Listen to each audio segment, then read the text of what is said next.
this, again, it was another flashback for me with the way that this load-in worked, how quick and rapid fire it was, and very, like, abrupt and harsh. It's like... Keep the hallway clear. You're on in 15. No, just right after that, get out the van and be like, drummer, drummer, drummer. Which one of you is the drummer? Yeah. Huh? Yeah. Snapping, like, tell me, which one? Yeah. Okay, you. All right, you using your own kit? Yeah, cool. We got house mics and this. Follow me. Load up over here. Yeah. I was like, oh my god, this is exactly like it. Oh, like I get in the shakes just thinking about having to fucking load the gear in as quick as possible. Like, all right, you got load in 15 minutes, playing in 20. Yeah.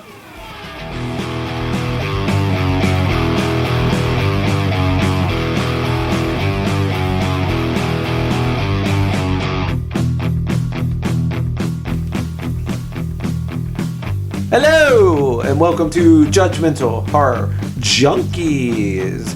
I am one of your hosts, Reno Dino Valentino, head doctor at the Asylum for the Insane. And with me, as always, is Goreship, the ship that sails the river Styx. Goreship, how are you this fine afternoon? Oh, I am just dandy. It's good to be back in the saddle. Always another great recording time. Yes, great watch. Good talks. As a change, we're going to cover a horror movie this month.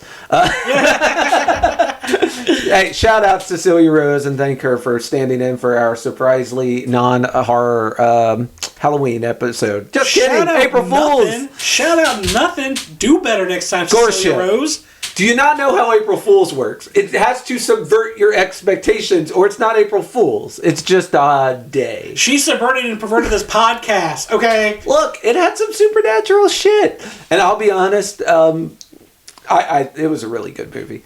It was not a horror movie, but it was a really good movie. Since when is homoeroticism supernatural? No, it's dead parents. Like, the whole thing is he kept visiting his dead parents. They were not alive. I know. Okay, that part's supernatural. No, and if you want the horror, just look at how that gay dude was not accepted in society. Sure. The horror is coming out societal to your horror coming out to your parents. That's the real horror. Societal horrors, but still. Yeah, it counts. Or at least it does on April Fools. Cecilia mentioned that. She was like, not a horror movie. It's like, depend. Since the date this is coming out, it'll probably be okay. You know what? I told her after I listened to it, I was like, you know what? You could have done better. You could have chose something else. Yeah. Like, there is plenty of other niches in that style of, like, queer horror. Well, when she talked about the other one, I was like, I kind of wish she had picked that one. But then again, I kind of think me and Goreship will cover that eventually. So it's all good. But, Goreship, what do we have this month? A actual bona fide horror movie. Yeah, we have a horror thriller movie that I really enjoyed, and it resonates pretty deep with me because of my musician past. It is Green Room. Yes, 2016 with the indomitable Patrick Stewart, who you want to talk about national treasure? I love that man. Say it right, Sir Patrick Stewart. Sir Patrick Stewart, who even makes being a Nazi look good. He's just that charming. Right. Yeah, it was scary. By the end, I was like, he's making a lot of good points. Like, no, he's not. Don't get fooled.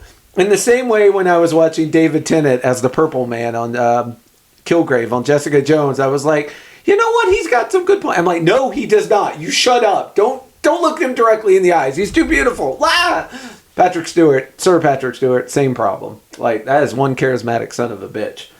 But yes, you said the movie spoke to you. Also spoke to me due to most of the 90s and early 2000s. I spent deep into the punk mythos. And I was some of those unclean masses like you see in the movie, although without the Nazism. Yeah, I was in the position of the band in this one. I have played music all over and, played in some very... probably not safe places, but not as unsafe as this. But, this one probably wins the cake. Green Room is the movie for the month, and it is a 2015 thriller horror film written and directed by Jeremy Saulnier. I hope I said that right. This film follows a punk rock band known as the Ain't Rights as they find themselves trapped in a secluded venue facing off against a group of violent neo-Nazis after they witness a murder. Yeah. Pretty straightforward to the point, right? Yeah. What do you do in this situation? Well, we'll find out. You gotta say Ain't Right has to be a play on alt-right. Yes. Like, yeah. Yes, exactly. That's why they constantly get looked at in the bar when they say, "What did you say your name was?" They ain't rights. Yeah. So, little tidbit about this movie. It's one of those rare movies that has a really high scoring percentage on Rotten Tomatoes. It's got a Rotten Tomatoes score of 90%. It's great. I agree, tomatoers. Which is funny because, I don't really take those scores for much of anything. Yeah. But it seems like a lot of people do. Like, a lot of common public will take a look at a Rotten Tomato score to judge if they even want to watch a movie. Mm-hmm. I take it for a grain of salt. Sometimes it's true, sometimes it's not. Oh, yeah. But this is one of those rare cases where it is accurate. Yeah. And surprisingly, for a small independent movie, this made $3.8 million at the box office. Nice. It's actually pretty good for a small very independent respectable for a small independent film. And in this awesome punk rock horror survivor thriller, we have a very star-studded cast. We have the late Anton Yelchin, who plays Pat. Mm-hmm. Anton Yelchin was, for me, I mostly found out about him through this movie called Odd Thomas. Okay. And he was Scotty. He was the Russian in the new Star Trek movies that were remade by Joss Whedon, I believe. Okay. Chekhov? Yeah, he was the Russian. Yeah, okay. Chekhov. So he was Chekhov. When did he pass away? He passed away in June of 2016. He was unfortunately crushed by his own SUV. Jesus. The parking brake dislodged, and he was pinned and smushed to death. Oh.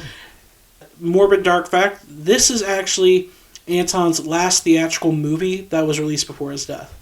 Damn. He had 2 other movies come out posthumously, but this is the last one that was released before he died. Okay. Then we have Aaliyah Shawkat, who plays Sam.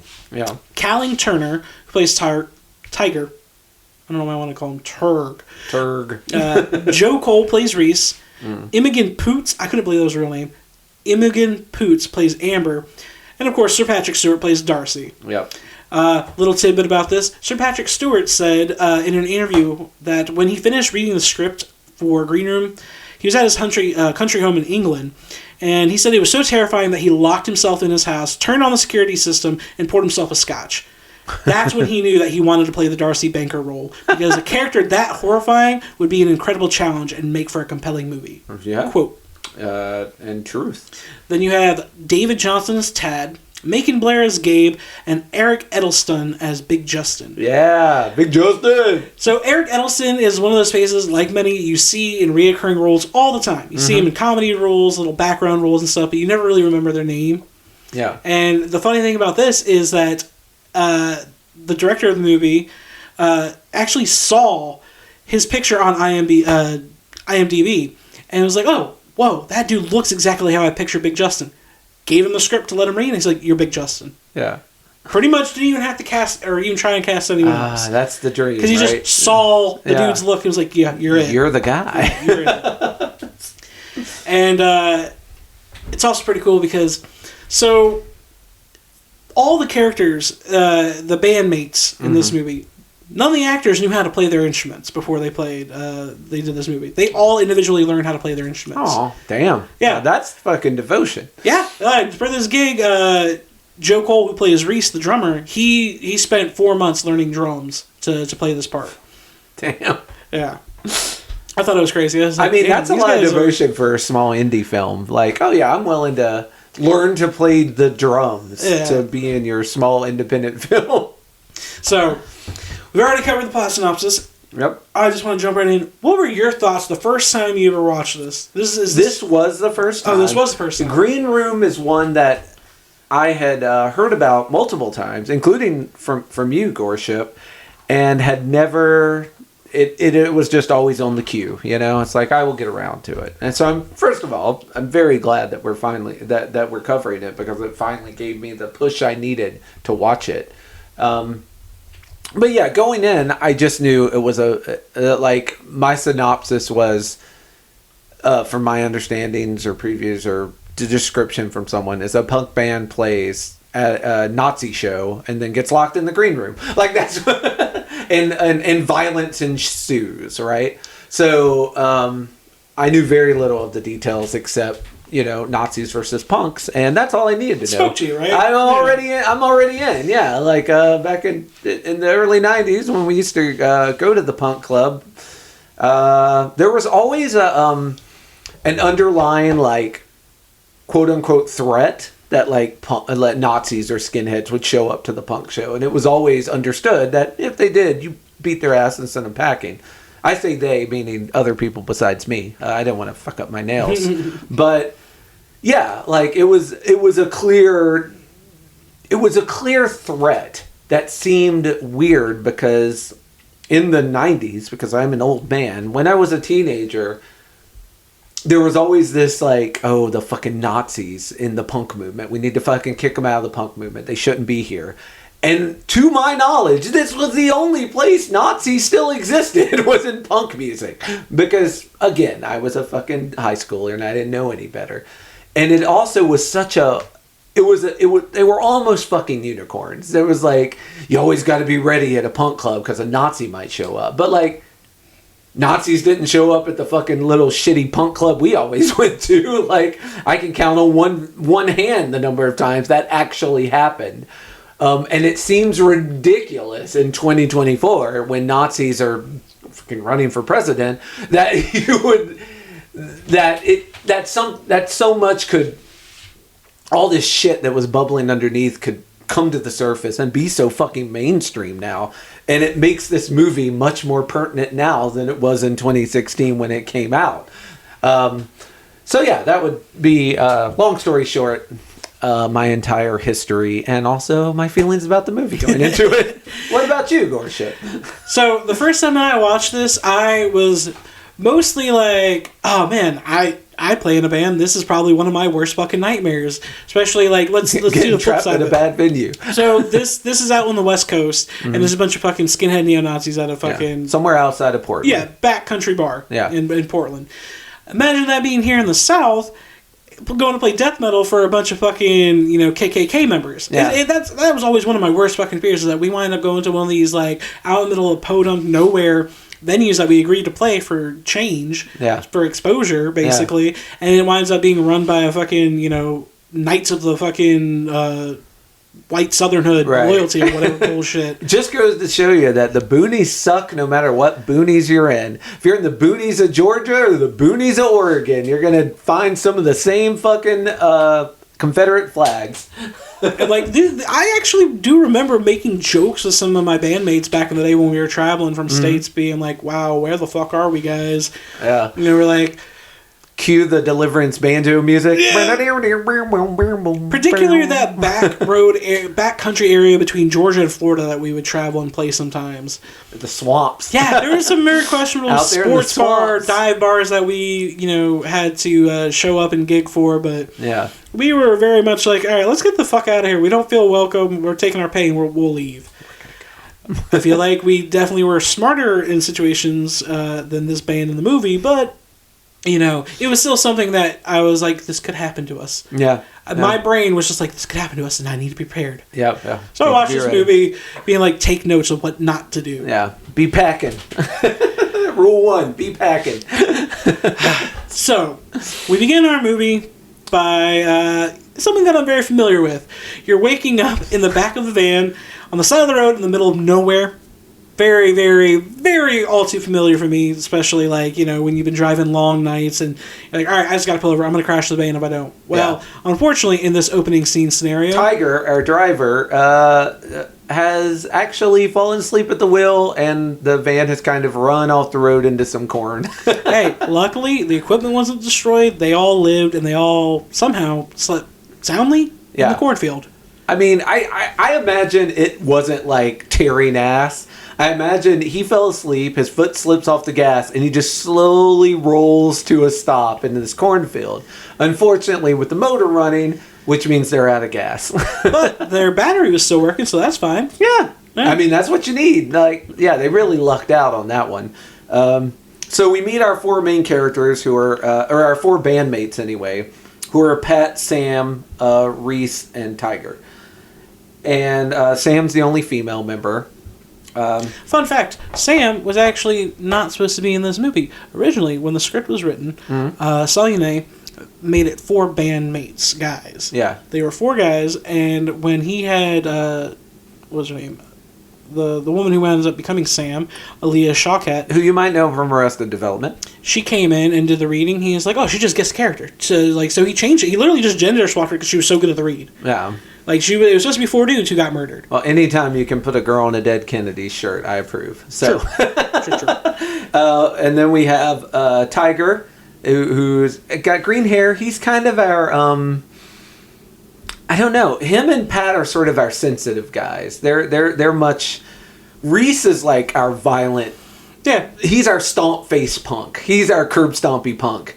And Pat and Tiger are kind of more sensitive souls. They're a little less violent, a little more laid back. Although Pat, as we will find out later, does not mind stirring the shit when necessary. Yeah. I'm gonna say right now, like, a lot of the bad stuff that happens derives from his stupidity. I will say that. Maybe. So after falling asleep in the car, no gas, they decide, fuck it, we're gonna ride over to the. Pat and Sam decide to ride over to the nearest skating rink and start doing the punk rock thing of siphoning gas out of vehicles in the parking lot. I like how Reese and Tiger are like, because Sam finds the skating rink on their map, and Reese is like, ice or roller?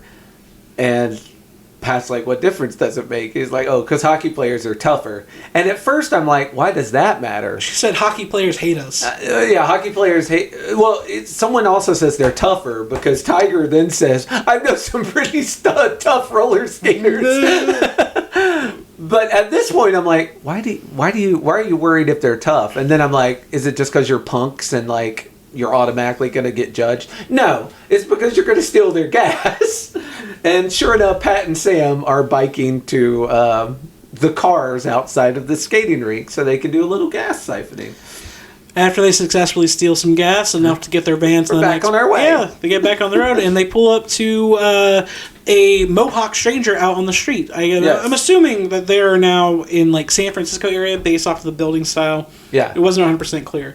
Yeah. But given the geography of where this movie takes place, it wouldn't be crazy that they're in San Francisco. Yeah. So the guy that they approach with a nice tall mohawk, his name is Tad. He is a promoter, booker / interviewer. Yeah. I've met some of those guys. Those dudes who call themselves that have literally done it one time in their grandma's backyard. I've met those guys. They got a college radio spot from 7 to 8 a.m. that they fill on Saturdays, and ergo they are they're promoters and managers, and they do gigs. They get gigs. Now Tad does something that like I find questionable, very trusting. He gives them the keys to his apartment so they can go crash in there while he's gone at work. He has to work the late shift. Yeah. And so they go into his house and they're just chilling, making themselves at home, drinking his beer, taking his beer, eating his ramen, having a good time. And it's funny because I'm like, I've stayed at people's places like that, but they were there with us. They never left us. They didn't just give us their keys. I've been put on the. I've been given the keys before, where it's just like, I'll be back later. You can stay the night there. Just don't fuck anything up. I guess there's a difference between punk rock and death metal. Maybe. Y'all are a little bit more trusting on that one. We just don't give a shit about our shit. I hope you don't break my windows, but if you do, fuck it. It's punk rock, baby. So they're all chilling, and they decide, Pat decides he's going to be the responsible one, and he's going to go to bed early and get some good rest. They need it. Everyone else is like, fuck it, we're going to stay up and drink and party. Yeah. I love the effect. They put on a record. It starts playing, and as soon as the needle hits the record, it goes loud and then cuts off really quiet. We cut to it at the end of the record, and it that being the next morning. Was smooth. I like that transition. Very beautiful, because then everyone's passed out on the floor. Drunk. I joked. I was like, we're able to afford 0.1 second of this song for. But yes, it does. And the doors. Someone's knocking on the door. It's Tad. Pat gets up to get it, and Pat opens the door, and Tad's like, "Oh, you're the first to fall asleep, huh?" And Pat's like, Pat assumes it's like, because I'm the one that got up to answer the door, I've had the most sleep. But no, the next scene is him in the washroom cleaning his face. He's got covered in doodles. Scribbles all over his face. God Again, also been there with bandmates who think it's fucking hilarious. Oh yeah, it's the oldest joke in the book. Just partying. You fall asleep first. You're Fair game. I will also mention that the night before, Tiger sees a picture of Tad petting a cat. He's like, this guy's good. This guy's legit. Like, his trust goes to 100 because there's a picture of Tad loving a cat. Yep. Tiger's cat like, guy. Yeah, I trust this guy. So, yeah, they're doing the interview, and everyone's got to pick their island band. You only get one island band. Goreship. Well, prior to the island band, he asked them a very good point. He's like, all right, so who are you? The ain't rights.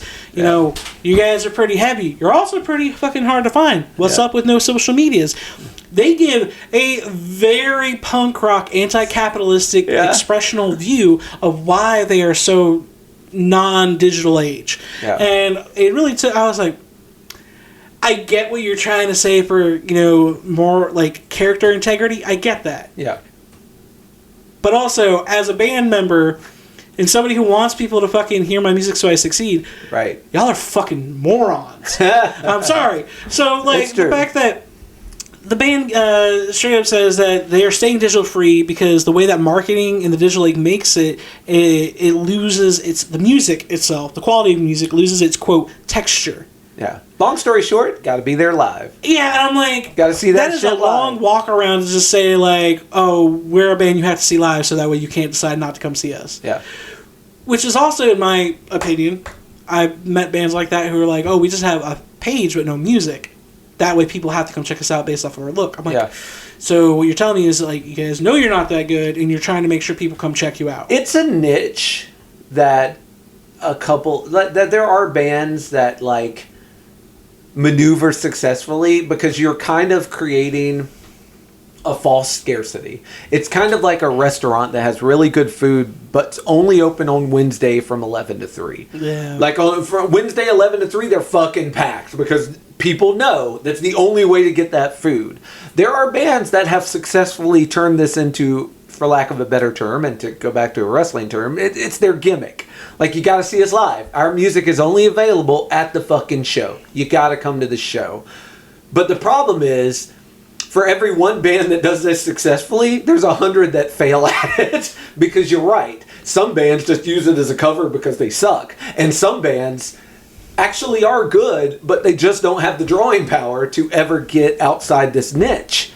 So it is let's just say it's a risky sales pitch at best. It's the opposite side of the coin of, you have those bands who won't do digital stuff because, it protects the quality and the specialty of their music versus bands who pay non-stop constantly to have fucking ads promoting their music. Right. Or to have themselves boosted on Instagram or Facebook it's the opposite side of the coin of that. Yep. Like I've seen so many bands who constantly show up on ad after ad after ad on Facebook, Instagram. And you're like, YouTube I get ads. You paid for this shit. It's like, I've heard your band in these clips. I'm not interested. Yeah. Yeah. It's the reverse of that. Yeah. And me personally, I get what they're trying to say, but also I rolled my eyes at that. Yeah, I rolled my eyes when it's like it's a way, it loses its texture, man. It's just this quantifying it into digital format. And I was like, just stop, please stop. Yeah, look, it's fine if you're punk rock hippie mumbo jumbo shit. Yeah, exactly. It's fine if that's your stick, but come on, man, like don't sell me that. Yeah, it felt like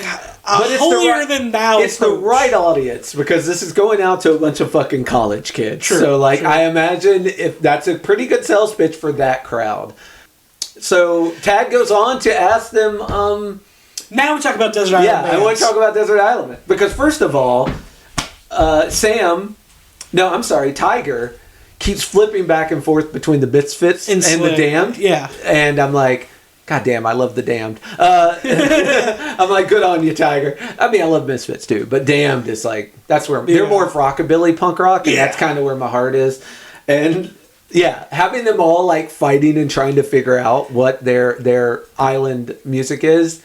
Obviously, Goreship, I have to ask you, big question coming early. What's your fucking island band, man? You get one band that you can listen to on this island, and that is all you can listen to until you... Now, is it this band's entire discography or one CD? That's the difference. You can have their whole discography. Okay, then that's easy. That's easy. Dance Gavin Dance. Okay, fair enough. I'm going to go with They Might Be Giants.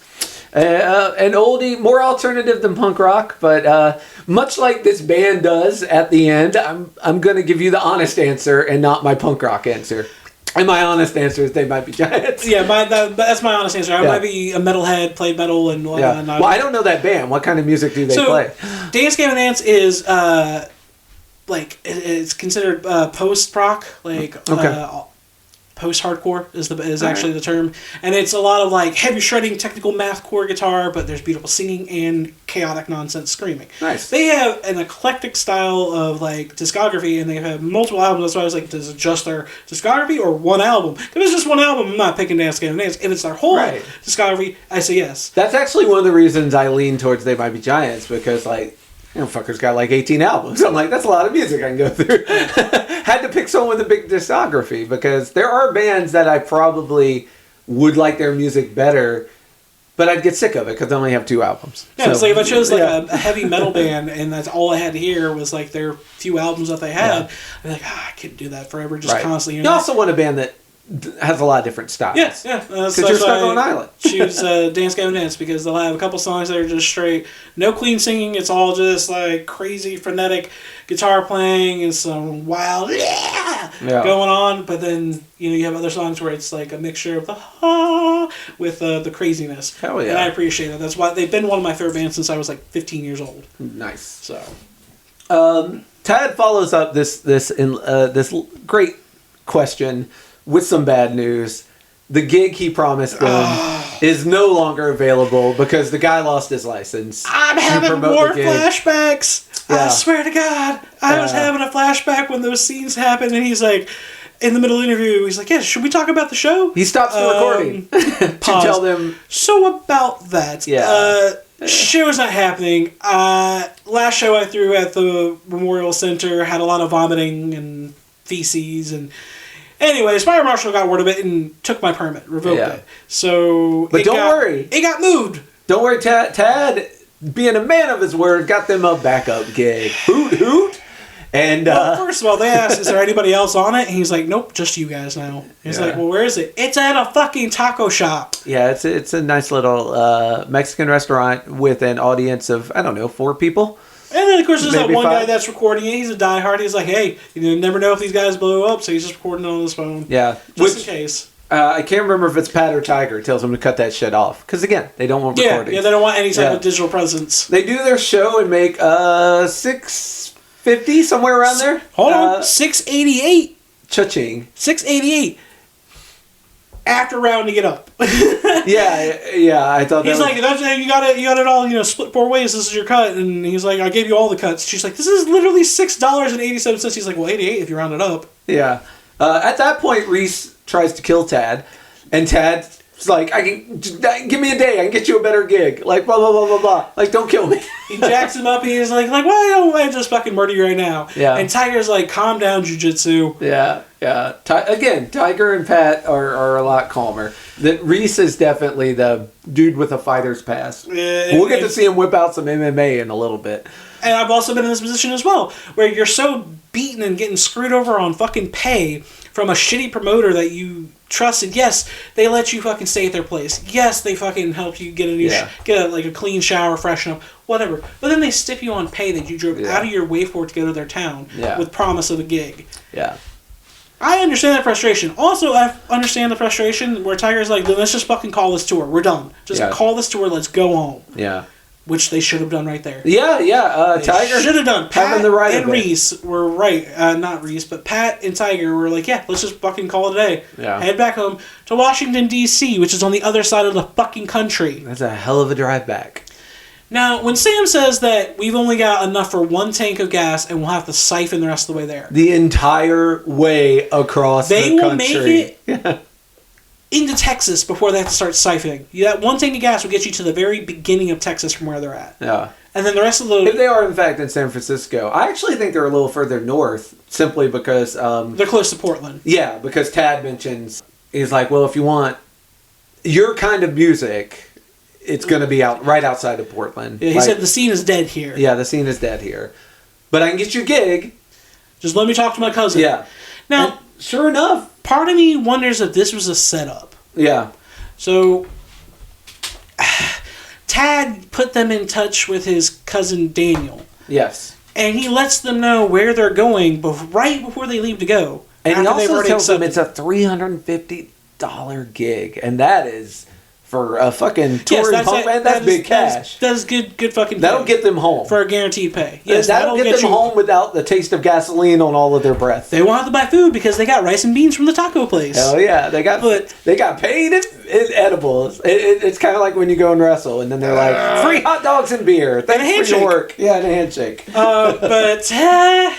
So he sets them up with his cousin Daniel and he lets them know right before they take off, just be careful when you're down there. I would mostly play your older stuff. This is also why no covers. I don't think it's a setup because he straight up tells them, he's like, these guys are pretty right, like ultra right. What do you mean? Oh, it's mostly boots and braces down there. Yeah, which to those in the know means skinhead and skinhead adjacent. Yeah, boots and braces and a lot of skins. Yeah, ultra violent. Right wing. Yeah. Was the way that he put it. And he's like, Daniel's cool. I wouldn't don't talk politics. I wouldn't talk politics with him, but he's cool and stick with him. So I think Tad, I don't think he was purposely fucking him over. It felt like it just, like, when shit started popping off, it felt like after he got jacked up by Reese, it felt like he kind of, like, knew what he was doing. Like, hey, I'll just send these guys to go fucking play for some skinheads. Yeah. As, like, a payback. I know he probably didn't mean to. He wanted to try and make right, but I think it might have been more of a Hail Mary of, I'm getting ready to get my ass kicked. Yeah. I need to come up with a gig quick. Well, I know this one venue.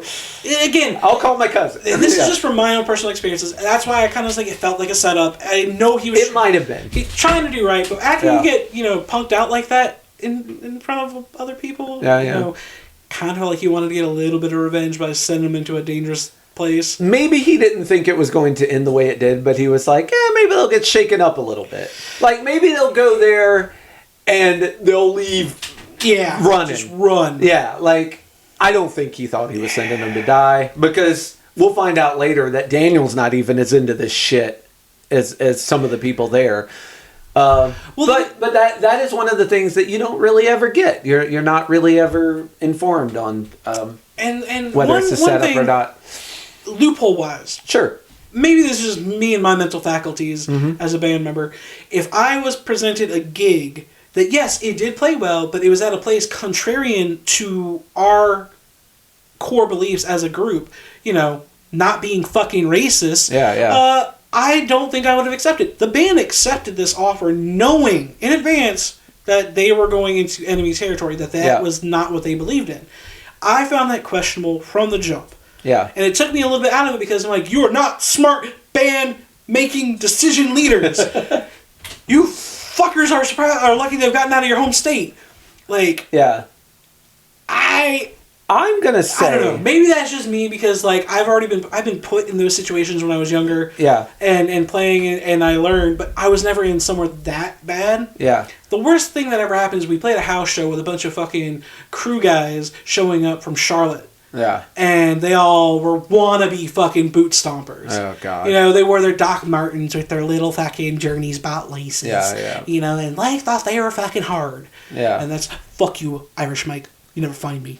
Those little punk bitches showed up and tried to ruin the show for everybody. Not just us, but it was literally just because they didn't like the style of music that was being played. They showed up to a house show because it wasn't hardcore. Yeah. It was metalcore and death metal. Yeah. That was the most dangerous I've ever been. Like, females getting punched out in the fucking parking lot and shit, and, other dudes handling it on their own. That was the closest to danger that we had ever been in, but no, nothing like this. Yeah. And I learned from that. I was like, all right, we are never going to play house shows in this area ever again. Right. If we play the house show, we will have to know the person in advance, and we have to make sure that we take precautions. Yeah. Like, knowing that I'm going into skinhead territory, that's a no for me, dude. Yeah. Bro, like, my beginning, middle, and last name is a dead giveaway that I do not belong there. Yeah. And I feel like if they asked my name, I'd have to be like, I'm Eric. I would have to lie. What's the most white, Aryan name I could give them? Yep. I think because they are punk rock, at least Reese and Pat were like, yeah, let's go poke this bear. Like, I don't think they were going there to sell out their beliefs. I don't think they were And I don't think they would have ever gone by Eric, is what I'm saying. I think they were going to go there and be loud and proud in their face. Because Pat comes up with the idea awfully quick, which leads me to believe he was thinking about it the whole way there. And he doesn't think twice about it until they're on stage looking down the barrel of all the skinheads. The Nazi gun? Yeah. Yeah. And then he's like, are you gonna? And then Sam is like, "Oh, we're doing this, or I'm gonna tell them you're Jewish." Yeah, that. I want to say that, but yeah, no. He tries to backtrack and Shep is like, "You back out now. I'm gonna tell him you're Jewish." Yeah. Oh, that's a death sentence. And he turns and he's like, "All right, here's our first song." But I get it. Moved ahead. We get a very beautiful scene of they're driving up there, and that night they're camped out next to a lake, and it's just them next to a bonfire, and you have like this industrial background, and it's reflecting green on the lake, and I'm like, it was nature versus industry, and it was like, I was like, that's a punk rock place to do your little camp out. Like, that's pretty. It was also a beautiful scene. Pretty in the sense that it was a calming piece before the storm. Oh, also, yes. Yeah, it was their last night as a band. Yeah, and I get it, dude. I get being a young, hungry band and you see dollar signs and you're like, well, we need to do this if we're going to make it home. Otherwise... And you got more guts than brains. I get that dollar signs overwhelm your fucking brain. I get that. I get being in that position. So, like, that's why I try to give them a little bit of forgiveness. Yeah. And a chance to confront. Like they want to... They want to get in some faces, I feel like. I think they want to... They're like, oh, so we got a chance to talk shit to some skinheads, huh? Yeah. Yes. It's like you and get $350? I'm there. Like, you telling me we're going to go up north to go play a fucking death metal show out at a former church that is being picketed by the Westboro Baptist Church. I'm like, fuck yeah, let's go poke the bear. Yes, fuck exactly. Them. And then, be Pikachu face when they fucking show with Molotov cocktails to set the church on fire with us in it. That'd be the same level. Yeah, exactly. And also, that is my sequel spinoff for Green Room number 2. Write it down.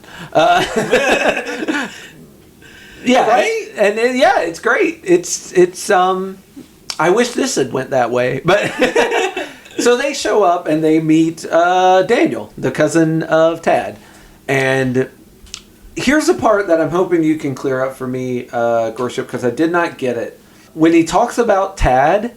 Tiger mentions Tad, and Daniel kind of like grabs him and it's like, don't mention it. Like, don't fucking, that shouldn't come up here. What is Daniel upset about that Tiger said? All right, so this comes into play with Darcy later. Mm-hmm. Loose ends, brother. Yeah. Loose ends. He's protecting his cousin. Oh, don't mention, okay. Yes. Don't mention my cousin's name. Exactly. Gotcha. It wants to be, how did you find us? Found out about us. Oh, Daniel. That's all they want. That Daniel wants them to say. Yeah. Daniel got us the gig here. Yeah. Doesn't want any mention of. He doesn't want Tad brought into this life. Yeah, that comes into. Well, Tad knows about his life, but he didn't want him brought into. Yeah, exactly. He didn't want his name mentioned in this circle. Yeah, got it. Yeah, that's that, and that becomes clear when all the plans go into motion later. But this again, it was another flashback for me with the way that this load-in worked, how quick and rapid fire it was, and very like abrupt and harsh. It's like keep the hallway clear. You're on M15. No, just right after that, get out the van and be like, drummer. Which one is the drummer? Huh? Yeah. Snapping like, tell me which one. Yeah. Okay, you. All right, you using your own kit? Yeah, cool. We got house mics and this. Follow me. Load up over here. Yeah. I was like, oh my god, this is exactly like it. Like I get in the shakes just thinking about having to fucking load the gear in as quick as possible. Like, all right, you got load in 15 minutes, playing in 20. Yeah. Keep the hallway clear. Fire marshal's a real bitch about it. Okay. Yeah. Get into the green room and it's this rinky-dink little smoke-filled fucking green room. And the whole point of a green room is like back in the day they painted the room green because it was considered psychologically a calming, relaxing environment to dispel the jitters before performing. Yeah. And I love the contrary of this whole movie setting is you're in a green room, you are not fucking calm, dude. Yeah. You are the opposite because what is going down? There's a Confederate flag on the wall, there's white power stickers, and this is when they cook up the idea to open with a cover song, which you actually heard last month if you listened to this podcast. Mind you, when they got there, the red flag should have been the fact that the venue looked like a compound. Like a fucking militia compound with shipping containers everywhere, hobo fucking oil drums for bonfires, random fucking dogs on chains. Come on, man. This should have been a fucking dead giveaway. Yeah. But yes, no, you were right. They decided that they're going to play fucking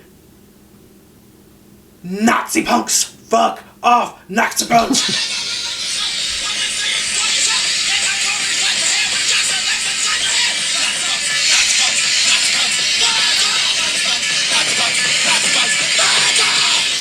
It does not go well. Yeah. I mean, to be expected. Like, you straight up, like you said, are wanting to poke the bear because you're in enemy territory. You think, oh, this is going to be funny and cute. Yeah. Not knowing that there are fucking red laces in the house. Yeah. All right. And so, bottles start flying, shit starts flying, but in our hero's defense, the band played on.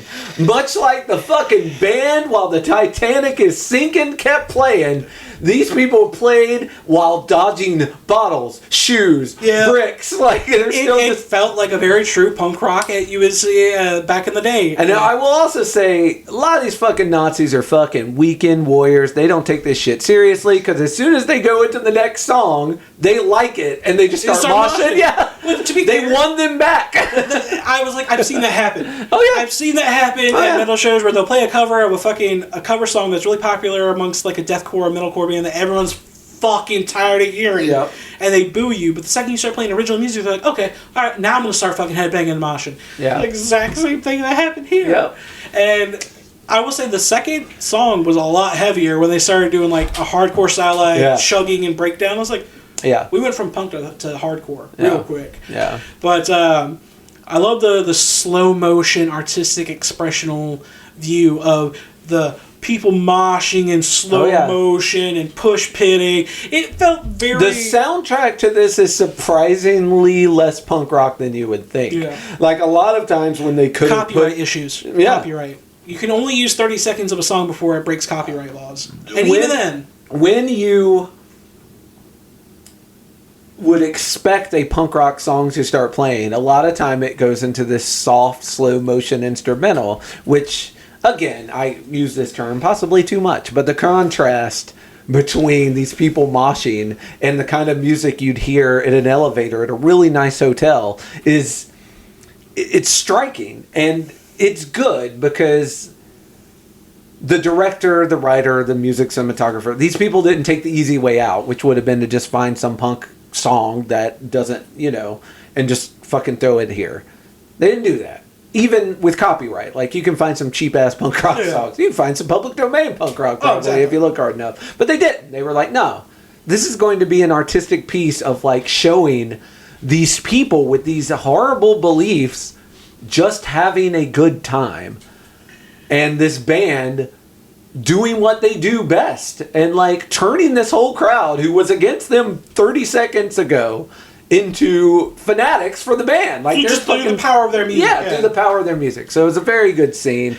And while they're playing, Pat notices two young women in the front of the crowd that are walking by that catches his eye. Mm-hmm. A blonde hair and a brunette. Yep. I fucking hate their haircuts, dude. I'm sorry, I'm not one to judge about haircuts, but what the fuck is this weird bob mullet thing that they have going on? It is very popular in the redneck skinhead community. Okay, see, I didn't know that. Amongst the lady fairs. Really fucking sense. Because it was literally, they have a copy and paste haircut, but one's blonde, one's brunette. Yeah, it's like the girls want to do the shaved heads to show their allegiance, but they also want enough hair they can do shit with. So it's like a weird it's like a side bob, and top is shaved, but the back and front and like a has long hair. mullet in the middle. Yeah, it was so fucking strange, dude. Wild shit. But very popular in the movement. Gotcha. Or at least it was until 2016 and back to when I was I'm sure it still is. I just people. Don't see it around here because we're not near that kind of shit. Thank goodness, right? So the band gets off stage. They played their killer set. People actually liked them. Paid and sent on their way, and you're like, oh, everything's going to be fine. They actually had a very logical reason when they got off stage. They're like, hey, our gear's already out here. What the fuck? It's like, yeah, we had to make room for the headliner. Dude, that's happened to me so many fucking times. Yeah. My shit was touched. My personal property was touched and moved and just thrown out into the hallway. Because the star needs the green room. The headliners needed the green room after we hadn't even finished our fucking set. Yeah. And so we're like, okay, grab all our shit out of the fucking hallway. Here's your money. Get the fuck out. Which should have been the end of the story. Yeah. But Sam, they did not, when they were grabbing their stuff, they missed that Sam's phone was plugged in and charging. So Sam's like, fuck, I need my phone. She's going to go back and get it. Pat says, no, I got it. You just go ahead and load the car.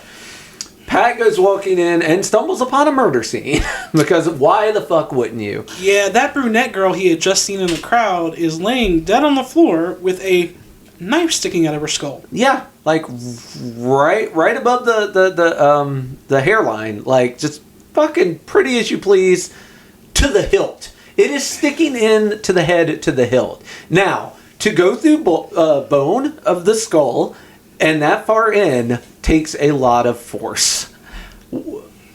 A lot of fucking force.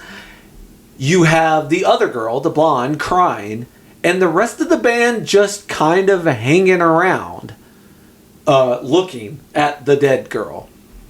Our Big Justin, our bouncer, comes charging in. He's like, oh, what the fuck did I tell you? Don't come in here. Yeah. And Amber screams, call the cops, call the cops. And then Big Johnson's yelling at the band, I told you to lock the fucking door. They were like, you were right there. He was like, yeah, till I wasn't. Like, I had to go do something. Yeah.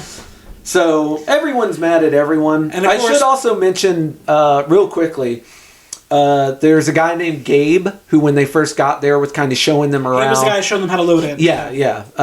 And Gabe comes in at this point as well, and he's like, okay, everybody calm the fuck down. And they gather up the rest of the band who's coming back because fucking Pat's screaming, as you would, and they all get smushed into the green room. Gabe's like, everything's fine. We need to fucking, we'll handle this. Just everybody stay calm. And Big Justin's guarding the door, and they are now in the green room. Well, when Pat grabbed the phone and he saw the body, he went from being in shock, and he did start calling 911 when he tried to get out of the room. Oh, yes. He got all the way down the hallway before he got tackled, and Gabe saw that he was already on the phone with 911, trying to report a stabbing.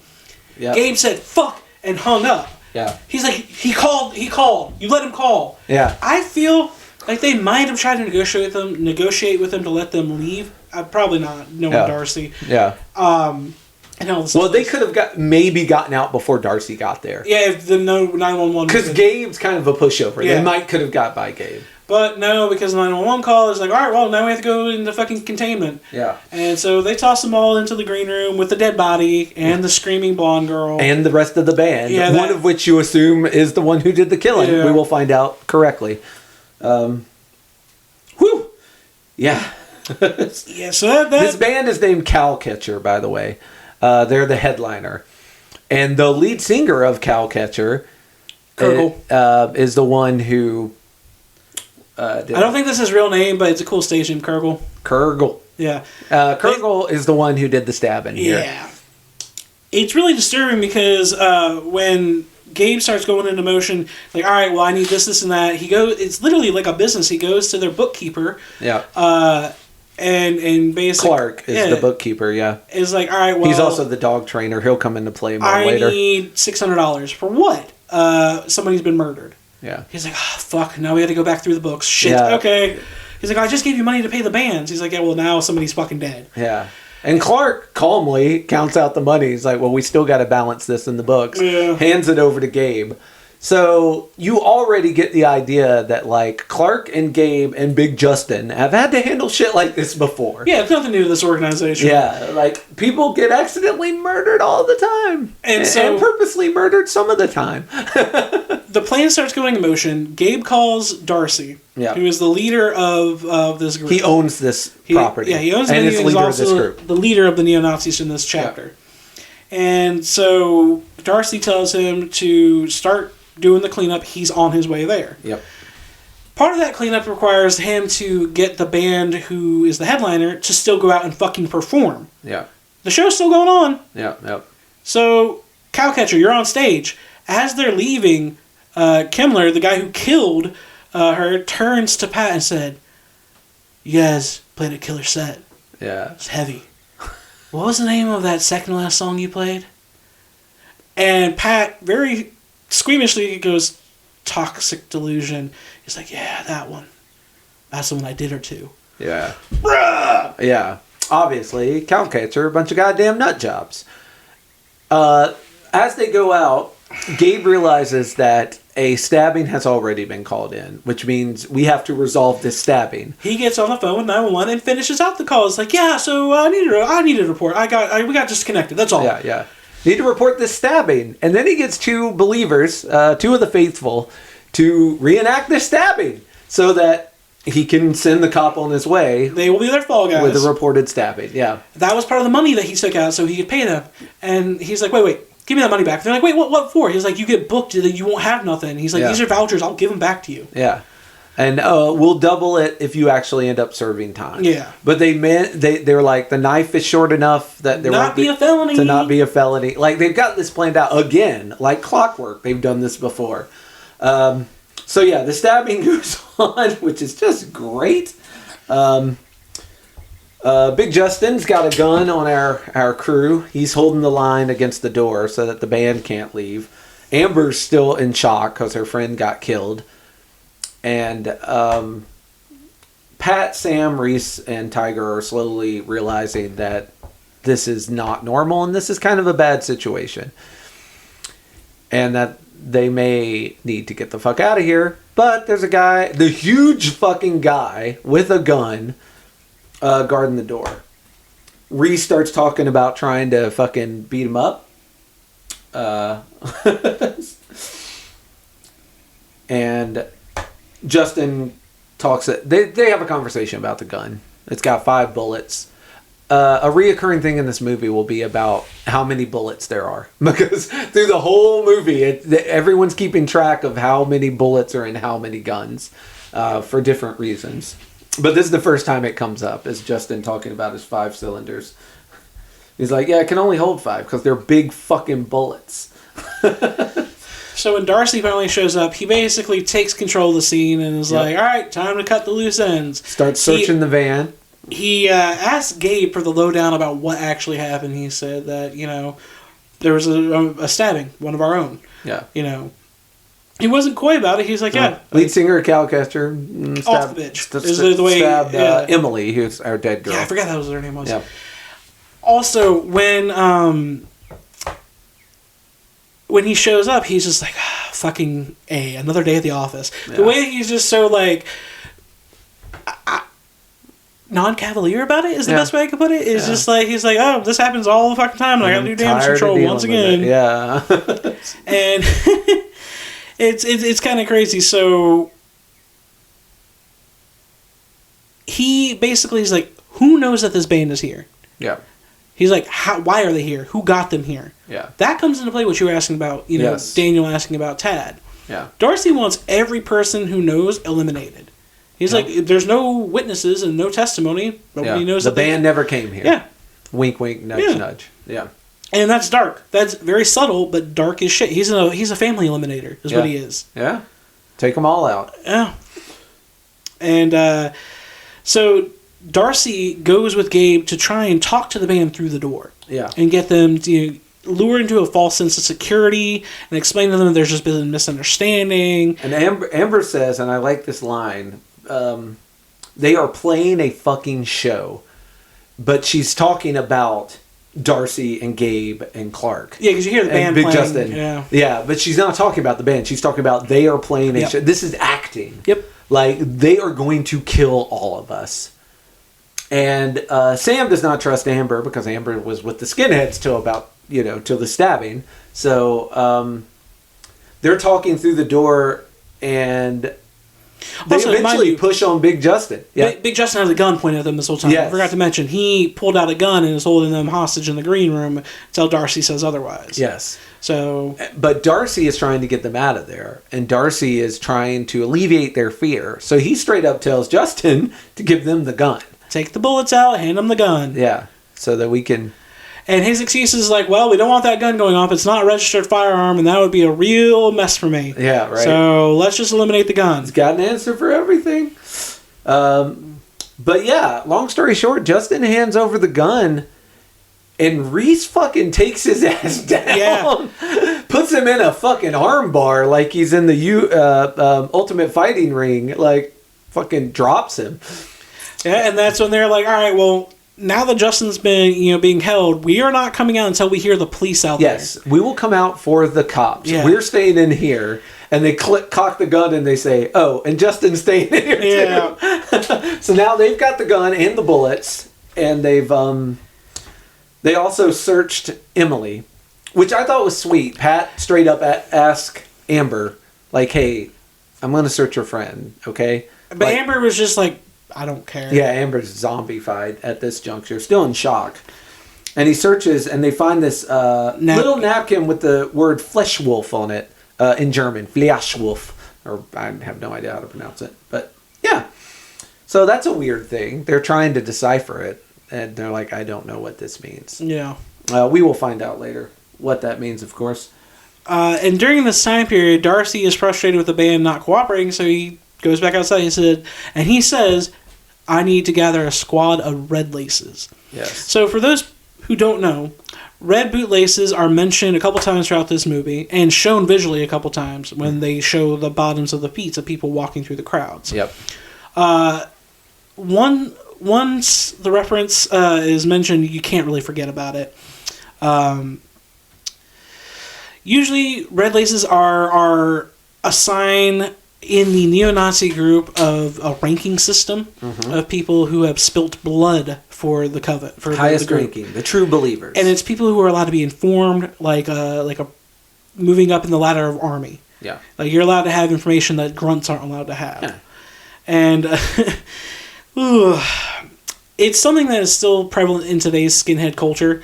If you ever see someone wearing red laces that is shaved head, doesn't have markings of a neo-Nazi tattoo, they are inadvertently bragging that they've killed someone of non-white ethnicity to wear those laces. And if they didn't do that, they are putting on a front and quote-unquote stolen Nazi valor. Stolen Nazi Which is valor. such a ridiculous thing to say, but that's the way that they equate it. And I'm not defending it. No, at a show, that person would get probably owned if they could not prove they've earned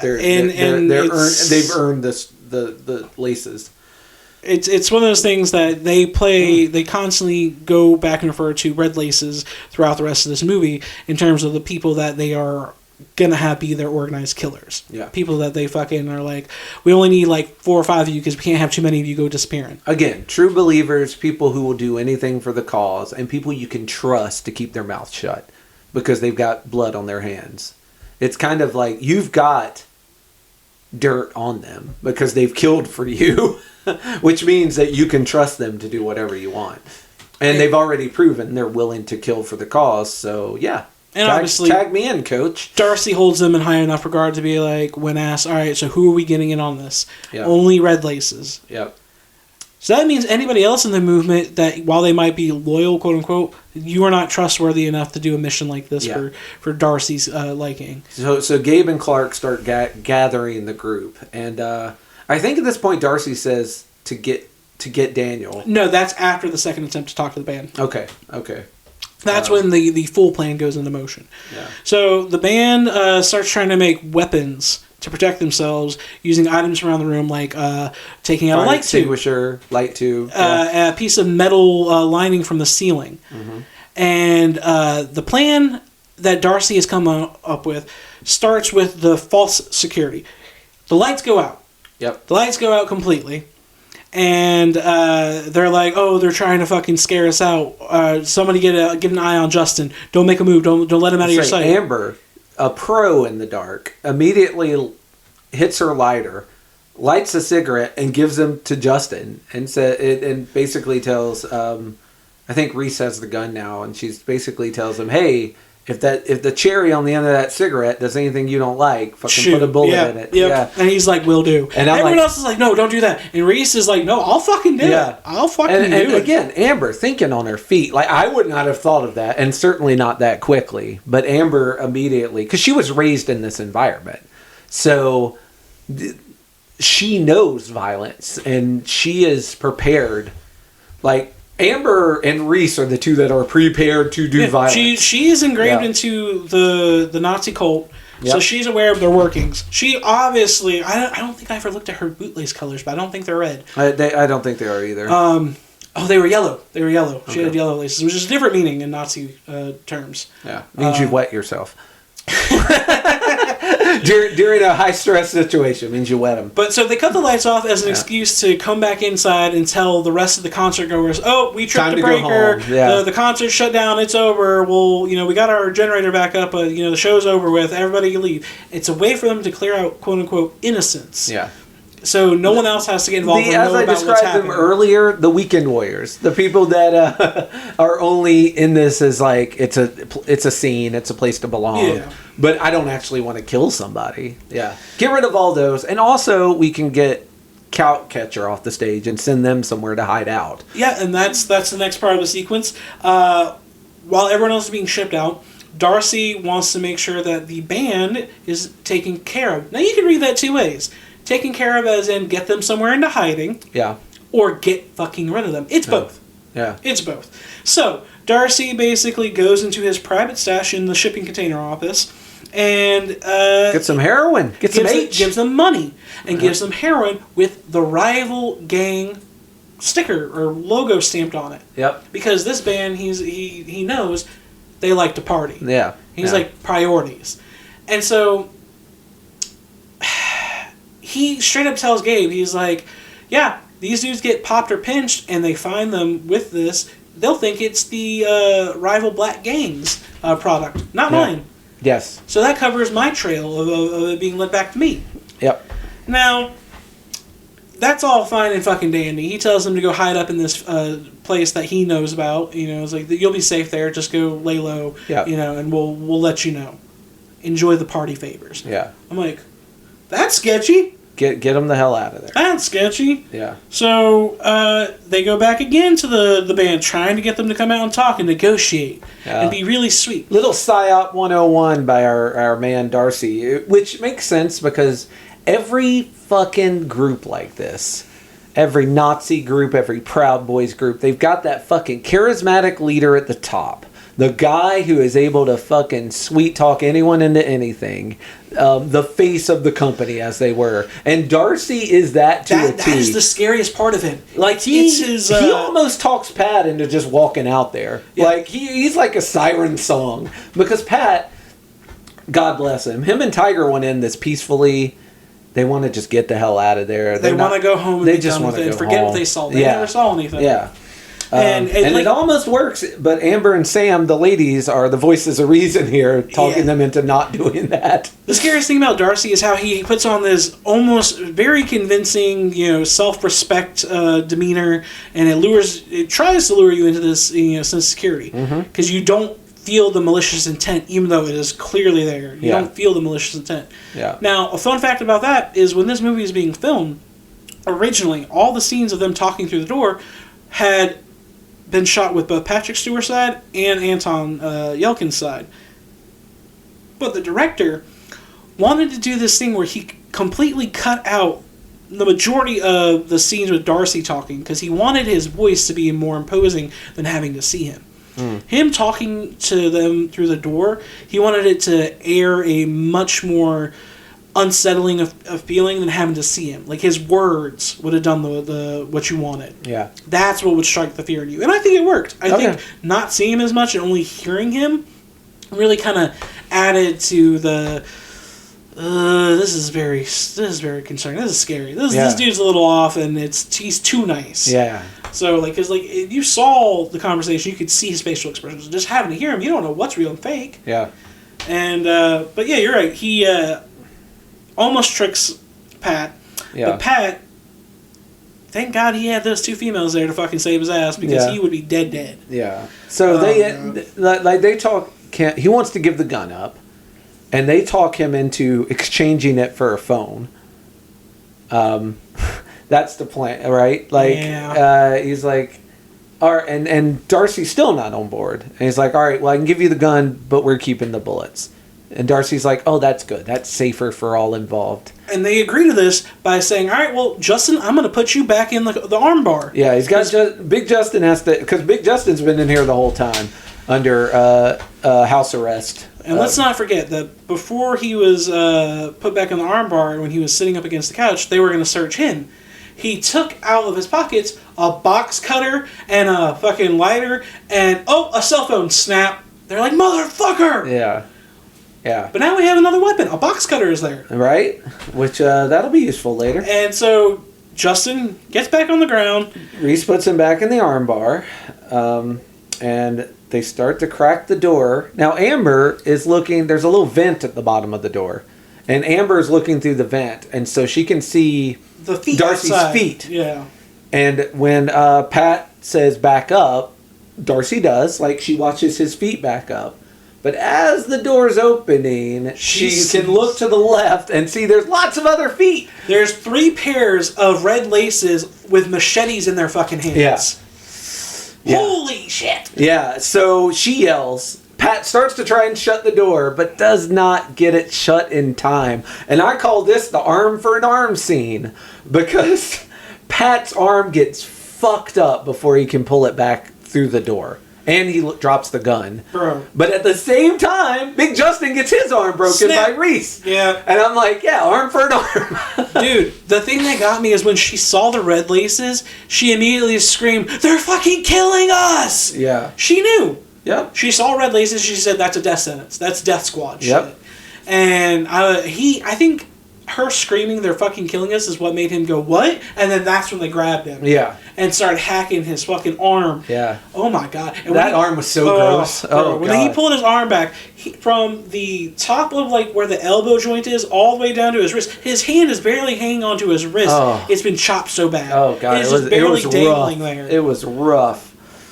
Yeah, there's a lot of gore in this that, like, turned my stomach. As a man that watches horror movies, I still found it unsettling. The scene with Justin getting the gutting in a minute is equally gross. He breaks, Reese breaks Justin's arm, gets up to try and help them shut the door and barricade it again, and get the fucking machetes out of the way.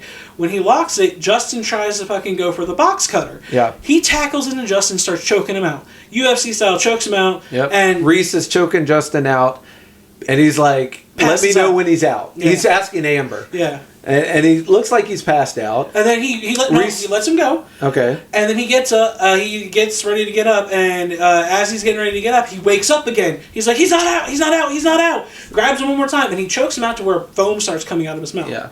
And this is my line. Reese says, "How do you know when he's out?" And Amber decides to pick up the box cutter and make sure. And she cuts him like a fucking fish. From groin to sternum, slices his belly. You just see all the fat and intestines splicing open, and Reese is like, oh. Yeah, he's out now. Yeah, Amber's very sarcastically. Yeah, he's out. He's good. Yeah. Now, a quick mention. While the lights were out, Tiger saw under some floorboards some light. And when they're talking about, well, what the fuck do we do now? How do we get out now? Tiger's like... They break through the floorboards to like where over that here. light source was coming from. And it turns out it's a fucking where they were growing their meth or their heroin. Yeah. It's where they were making their heroin. There's this little fucking lab. Yeah. Like underneath the actual venue. There is no escape out the drug basement, unfortunately, because as you would imagine, a drug basement is pretty secure. So it looked like it was kind of a false thing. It's like, oh, maybe they can get out this way, but turns out they can't. So they go back into the green room, which is why it's called Green Room. It's the star of the show. They go back into the green room, and Reese is finally like, okay, we've just got to make a run for it. Fuck it. Every second we wait, they're getting more prepared out there to kill us. Maybe we can surprise them if we can just get the hell out of here, because otherwise we're doomed. We'll die in here. And poor Pat, he starts to give a pep talk. He's like, we can't take this so seriously. We have to treat it like paintball. Yeah. And he starts to tell this long, rambling story. And Reese is like, listen, dude, I'm sorry, but we can't do this right now. Pat's like, okay, that's okay. Pat's still in shock. Yeah. Like, his arm's hanging on by a thread. But they duct taped it now. Tiger does. Tiger found some duct tape down in drug basement and immediately thought of his friend Pat. Like, again, Tiger, they kind of play him off as the dumb one, but he's got a lot more going on behind the eyes than it appears. Yeah. He goes up and he's the one that tapes Pat up. And they're like, all right, we're gonna make a go for it. That was another part of the plan that Darcy came up with. Is he wanted them to feel a false sense of security and lured them out once again by emptying the venue. I told them you should have let Pat in it finish his paintball story. Yeah.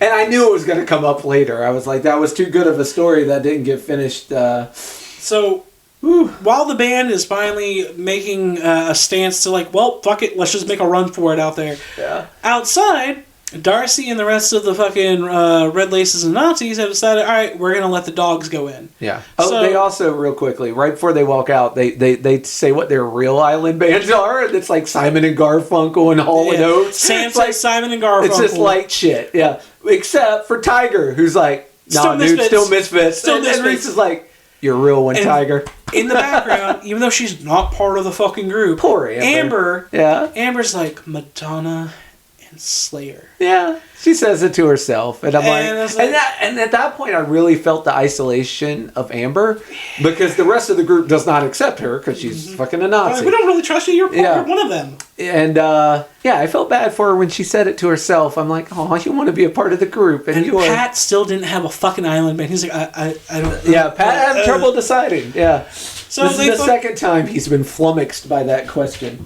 Yeah, they go out. And, they make it out from the green room out to the middle of the dance floor right near the bar. They're like, where is everybody? I guess it's clear. Amber says we should split up. And Reese is like, yeah, great idea. Let's do that. And, of course, they don't. They stay together. Because that's insane. They stay in cluster together. And then all of a sudden they hear a growl. And this fucking big old pitty just runs in and takes Tiger the fuck out by the throat. Eats that throat. He's dead so quickly, dude. I know. I like so Tiger. Quickly. It broke my heart. Just ripping his fucking throat out and just like gnawing him to death. And it's the sound that got me. It's the sound of the ripping of the trachea and the crunching of the bone and the meat squishing sound that really got me on that scene. And everyone's at this point they do split up. Also, Reese fucking bolts, and I kind of lost a little respect for Reese because I thought it was all for one and one for all. And Reese is like, nah, I'm out. Fucking flies out the window, and of course they're waiting for him. They had one window open for a reason. Yeah, get shanked by a fucking red lace just waiting outside. Yeah, many times. Amber and Pat do this super clever thing to get rid of the dog, though, where Amber's fighting the dog, and she knocks over the mic into the one of the speakers. And the feedback. Yeah. And the feedback, the dog's like kind of having trouble attacking. And Pat smartly notices that and like slams the mic into it, and the feedback causes the dog to jet. Oh, and then she took the mic stand and was bashing the fucking dog in the face with it. I know. I felt so bad for that dog. I know it's evil. It's a Nazi dog. All dogs go to heaven. My next line: special place in hell for people that train dogs for evil. Fuck you. Like more than anything else that these fuckers did. Like, teaching dogs to be anything but snuggly good boys is the fucking... motherfuckers. Well, that's all Clark's fault. Yeah, fuck Clark, that bearded piece of shit. But they do get the dog to leave them alone. And when the dog comes back out, Darcy's like, what the fuck happened? He's like, he's spooked, man. He's all jacked up. They did a number on him. And he injects the dog with something. And he's like, this should keep him alive for at least another hour or so. I know. And he was like, do me a favor, I want him to die with meat in his mouth. Yeah. And Darcy's like, forget what he said. Like, we're not using the dogs anymore. And I'm like, really? It says it's blades and pokers now. Yeah. And I'm like, really? You ain't gonna let this dude do his last request for his little doggy that he sacrificed for your cause? Darcy, you're dead. It doesn't last very long, though, because Darcy's like, all right, send the dog back in. And the dog doesn't fucking stick around. The dog leaves. Yeah. The dog fucking goes and runs and hides. But Sam also gets got. No, she saves herself at first by using a fire extinguisher against one of the dudes that's waiting outside the door. Yeah, She almost got shanked. So they go back into the green room. The three of them survive, go back into the green room. Yeah. And Sam's like, we're going to fucking die here. We're going to fucking die here. And Daniel volunteers with a guy named Jonathan to go in. He's like, let me go get him, get these motherfuckers, blah, blah, blah, blah. Because when Darcy told Daniel that Emily was killed... He made them believe that it was one of the fucking... Yeah, he was like, this band killed Emily and possibly Amber too. And so Daniel's fucking raring to go. He wants to kill the band that killed Emily for reasons we will find out. Now, so him and Jonathan go hunting. When Gabe starts dragging Reese's lifeless body towards them, and Darcy asks, Shrimp says, is he breathing? Yeah. Just barely.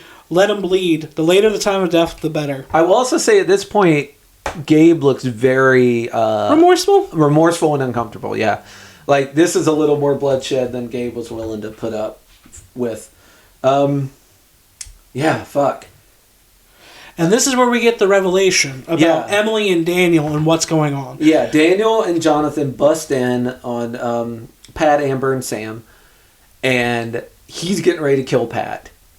And Amber fucking tells him what actually happened. It's like, hey... Kemmler killed her during the song Flushwolf, which means meat grinder. Yeah. Is German for meat grinder. That was their cue. Found out that Emily and Daniel were going to leave this life behind during that song. That's why she had it written on a napkin. That was the song where she was going to get the fuck out. Yep. And that's why Daniel was no longer at the bar. Because right before that, Darcy was asking the bartender, where's Daniel? Isn't he supposed to be working? Oh, he asked me to cover. Yeah. Had to go take a leak or something. That's why Daniel was sitting in the car when Darcy walked up on him. He was waiting for Emily. Yeah, because they were getting the fuck out. And he did not know at the time. Darcy is figuring this out at the same time Daniel's learning the truth, because he looks in Daniel's car and finds their getaway bag. Not only that, Daniel held on to a piece of evidence that could incriminate him. Yeah. And the rest of the fucking neo-Nazis. Yeah. So Darcy is now turning on his own kind to cut the rest of the loose ends. Yeah, because Daniel and Emily were going to leave and turn all these motherfuckers in. For a hate crime that they committed. And Daniel makes the mistake of telling Jonathan to get out.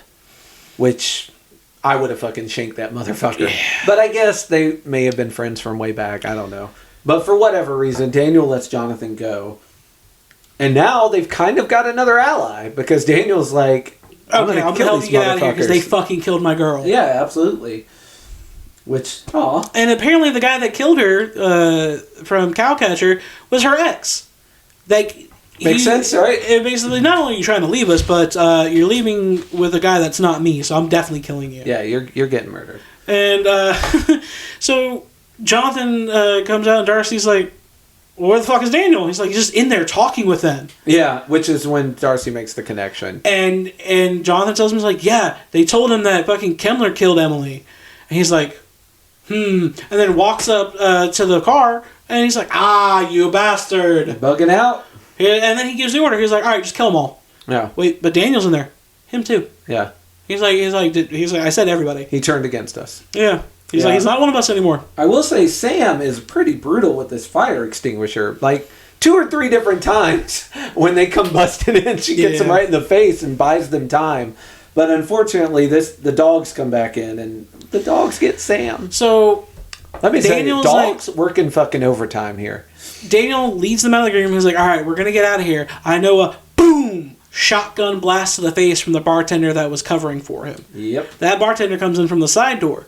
And immediately, fucking Pat tackles into him and is holding the shotgun up near his throat, choking him out. Which, imagine that with one fucking arm. Yeah. Amber shanks the bartender in the fucking neck with that box cutter, who just bleeds out immediately. Yep. When they're backing up, that's when Sam gets attacked by a dog, because she goes to try and run away to the front door, and that dog is right there and just, like Tiger, latches onto her throat and rips out her throat. That dog, again, the MVP for the Nazis.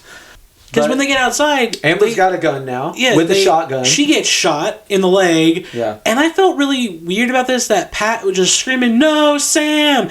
And is grabbing Amber while pulling Amber back inside, but just let Sam die on the floor. I mean, Sam already was missing her throat. Pat, I guess, saw, there's no hope for her.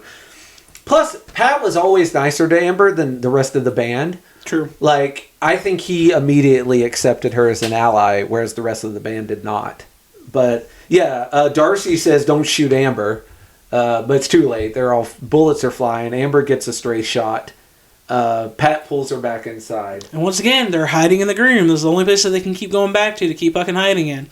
Yeah. And there's 30 minutes left of this movie and only 2 people left. Is my next note. Wow. Well, now we got eaten alive. We get a counter-strike to the plan. Yeah. So Darcy is starting to lose his patience, and he keeps sends in another round of red laces. Also drops his second N-bomb, and let me tell you, it is weird to hear Patrick Stewart say the N-word. I get it, he's a Nazi, but man, it's a weird line to hear Patrick Stewart say. That dude was Hamlet at the Globe. Come on. Anyway, yeah. So he sends in 2 more guys, which is Jonathan and some other guy. The guy that Sam had originally sprayed in the face with outside the door. They go in to try and, kick down the door, what's Finish left of the door. Yeah. Like Darcy's asked them. When they get in there, they see someone with their back to them with a shaved head and a machete in his hand screaming all these alt-right Nazisms down into the hole. Yeah. Calling them, like loser punk F-word, stuff like that. And starts spilling off like, all that blah, blah, blah, Nazi German shit. Yeah. And they're like, what the fuck is going on here? And the last thing he says is the German name for Odin.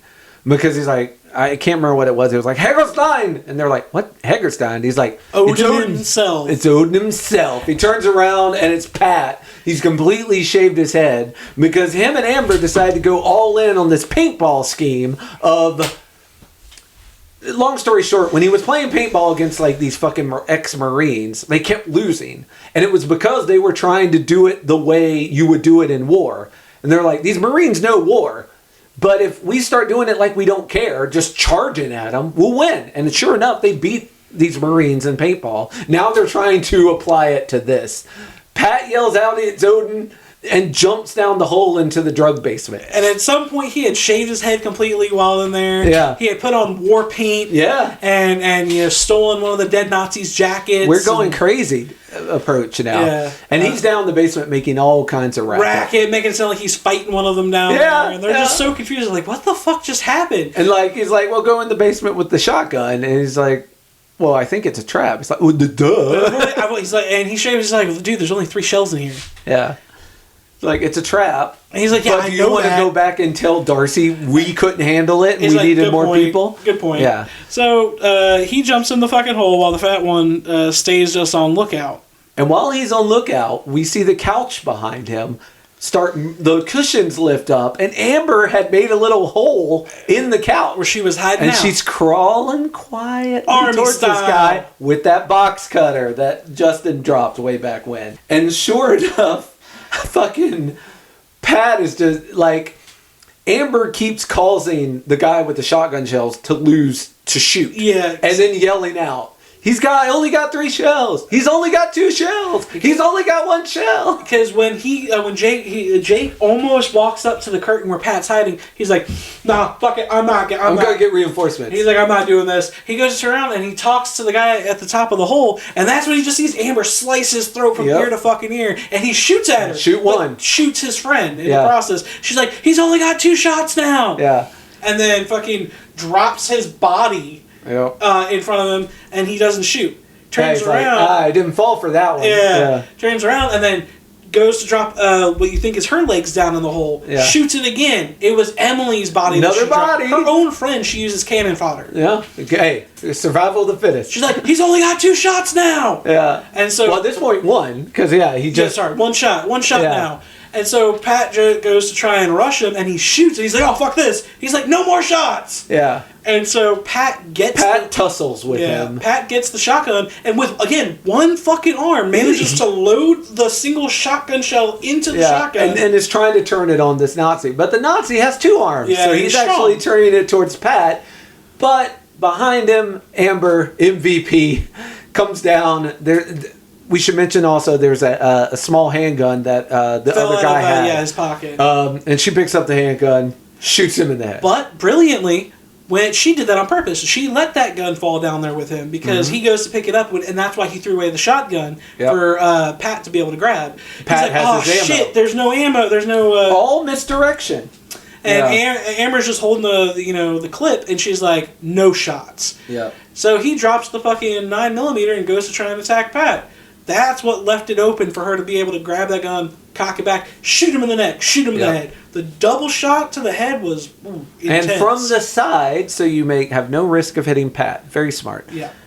So Pat and Amber come up, and Gabe comes crawling in with like a vacuum cleaner because he's been cleaning upstairs. He was power washing the outside of all the blood. Yeah, he's been cleaning up. And so Gabe's just like...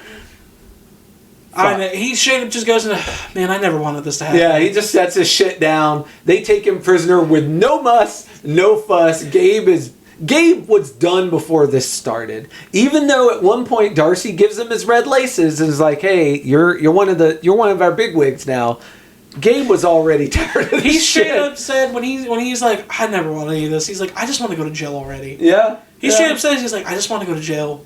Yeah. He's like, "I don't want any of this. I don't want any more people to get hurt." So he starts leading them through the woods to an orchard he knows. He's like, "You'll be able to call the police there." So they can get out to the road and get away. Yeah. And at one point they hear gunshots. He's like, "What's happening over there?" And Gabe says, something you don't want to see. It's them staging the crime with his dead friends. And Pat and Amber are like, "You know what?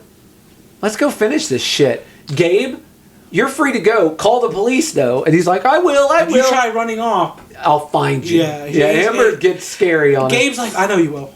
Yeah. He's like accepted his fate. He's like, "Either way, I'm dead." Yeah. I was wondering because they're walking towards the thing, and Pat's like, Do you believe him?" And Amber's like, "Shh, we got to be incognito now. We'll talk about that later." And then you get a quick little cut of the doggy that escaped walking down the road, just waddling with its chain. Very cute. Yeah. Heading back to its home, you suppose. Yeah. And so they're making it look like these punks were killed while trying to siphon gas in someone's yard that has dogs. So there's a big "Beware of Dog" sign. They've dragged the bodies past it, and they've made it look like they were killed by a dog while siphoning gas. And shot, and because they had "Beware of Dog, no trespassing violators will be shot" on the gate. Yep. And they made it look like that the van had just gone through the gate and was trying to siphon and steal their fucking gas, and were victims of their own circumstance, that they did it themselves, that they caused their own death. So it's Clark, the dog trainer, and Darcy, and then another nameless unknown skinhead. The last skinhead, because they had a group of 5 that were doing. It was a skinhead who shanked Reese. Okay, yeah. So the 3 of them are there. And I love this fucking scene because they get the drop on them. So they've got the 3 of them held at gunpoint. Mm-hmm. Amber's like, "Okay, fucking, let's shoot him." And Pat's like, "Wait, we're gonna shoot him?" And Amber's like, "What did you come here for?" Yeah, like, and then Pat, he is so adorable. He is too sweet and innocent for this world. He's like, "I was just gonna mess up their crime scene." And Amber's like, "I was gonna make a new crime scene." And Clark tries to turn around with his hands up. He's like, "Well, now let's just boom." She blows him away. And shotguns him right in the stomach. Pat's response is like, "Okay, so we're doing that now." Yeah. I was just like, Jesus, dude! They kill Clark. They kill the other skinhead. Well, no, because Darcy came around the corner with the broom, and he's just like, fuck me. Yeah. And she has Darcy and the skinhead lined up now that Clark is dead on the fucking floor. Yeah. And Darcy's like, "I'm not going to take this shit." Tries to walk away. Turns his back to them and starts walking away. They won't do it. They won't shoot a man in the back. Yeah. Let's call him Nameless. Nameless skinhead jumps at them and gets shot by both fucking Amber and Pat. Boom, boom. Yeah, Pat's finally got it. Amber shoots Darcy one more time in the back, who then pulls out that handgun. I will say this. Darcy didn't pull the gun out till they shot him. Darcy was just gonna walk off. He thought he was gonna get out of it. He was just gonna. Yeah. He's fucking like, "I'm just gonna walk off," and then they shoot him, and then he starts to pull the gun out, and Pat and her empty all the rest of their bullets into Darcy's. She shoots him once in the back. He turns gets around. A good headshot. She shoots him in the chest. Yeah. And Pat gets him in the head. And as he's about to, because the second chest shot didn't stop him. Yeah. He was still coming. He was like falling to his knees, and he was gonna shoot them. And then Pat's like, "No, boom, headshot." And even after the headshot, he wound up squeezing off a bullet to go into the gas tank right between the 2 of them. Yep. So he could have hit them if he was just a little bit more like falling. Yeah. So I thought from a forensic standpoint, even in death, Darcy was going to show that he was a victim. Yeah, absolutely. That victim to the last. Let them shoot me in the back, shoot me in the stomach and in the head, and show that I had a gun for defense. Yeah. Like, that I didn't even get to fucking shoot it. Yeah. Also, in the van, this is just a little side note, there was a Dragonlance book, and let me just say, I used to read the Dragonlance series, and I believe it was Dragons of Autumn Twilight in there, and I'm like, good taste, my punky friends. That van, they now lean up against, because they're exhausted. They had a bit of a day. They are tired AF We get a quick scene of Gabe coming to this orchard we heard so much about, and straight up says, "Hey, call the police." And I wanted to applaud Gabe at this point because he easily could have just kept walking, and gotten away with all this. But he was a true person. He wanted to leave that life behind. He did not want to be a part of it. And you come to find out when Darcy was talking to him earlier about what that evidence was that Daniel held on to. He's like, "You don't know what this is, do you?" Yeah. He's like, "Oh, you were still cutting your teeth 3 years ago." Yeah. So he's only been in this for about 3 to 4 years. Yeah. So you're still cutting your teeth, handing out vouchers before when this went down. It's like, this is from the boot stomping party. Yeah.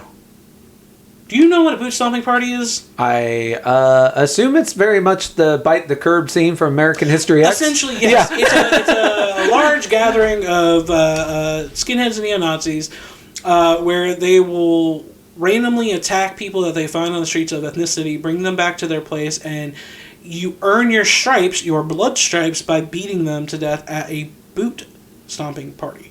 Now, it doesn't have to be just stomping them to death with your boots. It can be beating them with fucking objects, stabbing them to death. But it's usually called boot stomping because back in the day, it was, like you said, American History X style. They would curb stomp you. They fucking stomp your head into death and get blood all over your boots. Yeah. And that's what that was from. So that's a very subtle but dark thing that is mentioned that I completely forgot to mention earlier. But now that it recalls, because we're talking about Gabe and his little bit of redemption, quote unquote. Yeah. That I think is what made him realize, oh shit. Every bit as hard as them, the Proud Boys apparently have to name breakfast cereals while being slapped. So almost as tough. Gabe turns himself in, and we assume we get a shot of the of Cowcatcher at the safe house that they were. Well, I love that next scene after Gabe says call the cops. You cut back to the quiet scenery of all the dead bodies in the yard. Oh yeah, where you see the dead band members, you see dead Darcy, you see dead nameless redneck, and then you see Clark. The doggy that escaped to lay down next to Clark and die in his daddy's arms. And that, you know what? Fuck you, movie. You didn't have to give me that. You didn't have to hit me there. Yeah. And then it cuts to the apartment that that Cowcatcher was hanging out in. Mm-hmm. They're dead. That heroin that Darcy gave him was tainted heroin. So the one... Well, I thought the one was still eating. No, he was riggered, dude. He was stuck. Oh, good. And he was stuck like this, and the fucking cereal was just spilling down his fucking... Okay, you didn't notice that? Well, it was dripping, but it was dripping all down his face and down his chest. I thought he was just in like a heroin daze. I didn't realize he was dead. Good on him. He's dead. I assumed that Gabe was the guy with the needle in his arm. Dead. I knew the guy with the needle in his arm was dead. Yeah. I was the afraid heroin itself. At first, I was afraid that guy was alive, but then I stopped worrying because I was like, "Well, Gabe's gonna fucking send the police there, so that'll handle itself." I mean, I wasn't super worried about it because the TV was like on a static thing and like had the whatever program they'd been watching had gone off, and he's just like, "Good, glad he's dead." He died like mid eating cereal with fucking heroin in his veins. Yeah. Still better than he deserved, I'll be honest. No, I mean, I hope to die eating cereal with heroin in my veins. It's not a bad way to go, I wouldn't think. I thought he was alive at first, too, and I had to, like, double check, but then you see his eyes are glazed over and his body is riggered. And like, the veins on his arms and on his like side of his face are kind of like blackened, and that's necrotic. Glad to see it. Yeah. And our last scene is Pat and Amber leaned up against the van. And this is one of the best like closing lines of a movie ever. He says, "I finally decided what my island band is." He's like, "I know what it is. My deserted island band." What is my desert island band? Tell somebody who gives a shit. Yeah. I was like, oh, Pat and Amber are going to end up together. She is so done. She's like, I'm fucking bleeding still. I have a bullet in my leg, and this fucker wants to tell me his desert island band. I don't fucking He's like, look, it's important because I didn't know for the longest time. And that's the end. Literally, that is the last line of the movie. It's the last scene. It's just them sitting there. Happy ending. Presumably waiting for the cops. Yeah. And so, thus ends the reign of a neo-Nazi leader and his little fucking hardcore metal club. Yeah, it's kind of great. I mean, I'm sorry we had to lose some real ones to get there, but yeah, I'm glad he's dead. Just like many real-life neo-Nazis, they are roaches. Where there is one, there are many. Yes. So you kill one, there's still like 58 Well, more. they have to travel in packs because they're fucking cowards. Yeah. I said that on a recordable machine, so it's captured forever. Nazis, fucking cowards. And you can tell them I said that. Fuck off. This goes back to our leftist-leaning lens that we approach these these movie reviews through. Although this one's pretty easy. Yeah. Hey, we're going to take the very controversial stance of not being on the side of the Nazis in this one. Could you imagine if you did that whole thing where you're like, to play devil's advocate for an entire episode of this podcast on this movie? Someone doing that would deserve... I'm trying to picture it. And I got nothing. Like somebody being like, I'm going to play devil's advocate for this movie. No, to play devil's advocate. They seem like they had a real good community except for the Nazism. I got nothing. Like the only thing they did wrong was their beliefs, but everything else that they did in that movie was totally acceptable. Yes, absolutely. Yeah. Man, movie fantastic. Highly recommend. This podcast fully supports stomping Nazis where applicable. And maybe one day you'll be able to see my sequel version of Green Room in the theaters. Maybe I'll develop one for all these modern day death metal, deathcore bands. There's got to be, now's the time, man. The Nazi movement's on the rise. We really need more movies about how much they suck. Because people have forgotten somehow. Oh, man, damn it. All right, Goreship. Do you want to know what we're doing next, or do you want to do junk talk? I'll let you pick what you would do first. What do we got coming next month down the pipeline? I'm a little excited about this one because I've never seen it, and I have not watched it as of this date. See, when you say little excited, that usually means much excited. I am much excited, but I can't not express that because I'm dead inside. This is a movie that's on Netflix. I've passed by it 1,000,000 times, and it's on my list, and I keep not watching it. And much like Green Room, I'm forcing myself to by making it the movie we watch next month. And I'm probably pronouncing it wrong, but it is called Errementari, The Blacksmith and the Devil. I've seen that trailer. Okay, I've seen that trailer so many times. It's also one that I have not watched, but I've passed it. Looks good, right? Yeah. The story of... It's based on a Basque folklore, and it's a story of a blacksmith who is torturing a demon until one day an orphan shows up and throws everything into chaos. I just want to see blacksmiths torturing demons. Errementari, The Blacksmith, and the Devil is what we will be doing in a month's time. And again, I'm excited to have finally watched it. It may end up being horrible, and me and Goreship may pan it the whole time. But we won't know till we watch it. That's the beauty of this. You never know. Yeah. Are we going to love it? They aren't all winners. We did Troll, after all. Troll 2, that is. You did that to me. We, as a collective, did that movie together. I was the physical scapegoat for the audience in live time. That was great. But before we do that, we got Junk Talk! Junk Talk! I have picked out a short for us, which is actually kind of 3 shorts. But the name of the overarching one is Intruders. It's from 2014. Excuse me, it was shown at Screamfest that year. It was both written and directed by Santiago Minghani. And the cast, Alan Greendu, Charles Sirad, Joshua Young, and Tristan Gabriel, and others. Not people I recognize. And also the cast was just put in a lump, so I don't even know who was playing what role. But I did want to mention them. Yeah, this was a weird one. 9 minutes of very strange. It's kind of a sandwich, whereas Intruders, the first short, and Inspector, the last short, are connected. And Jakov, the one in the middle, is unconnected. Although, my favorite of the 3. Yeah. So, figure that one out. It was confusing, and the main thing about it was just I've seen this, one thumbnail clip going around on, TikTok reels and shit on all over the internet. It's the one from Jakov, I assume. Yeah. Jakov. And I was I see this all the time when people post, scary clips you have to see. And it's the little thumbnail reel that they use to, intro to their videos, but I never actually watched this all the way through. And again, it's a weird sandwich where Jakov, the meat, has nothing to do with the bread of the two sides. And even then, the two sides of it, I was I feel like I need more. I don't know what's going on. Yeah, a lot of unanswered questions, and that's kind of why I picked it. I really liked the feel of it, but I would argue that there wasn't enough on the ends to really give me a story. But we'll get there. Well, we open with Intruders, which is our first little bit. It's 5:45 a.m. and we get a shot of a really derelict house with the food's rotting. The lights are out. Looks like no one's been there. in a long fucking time.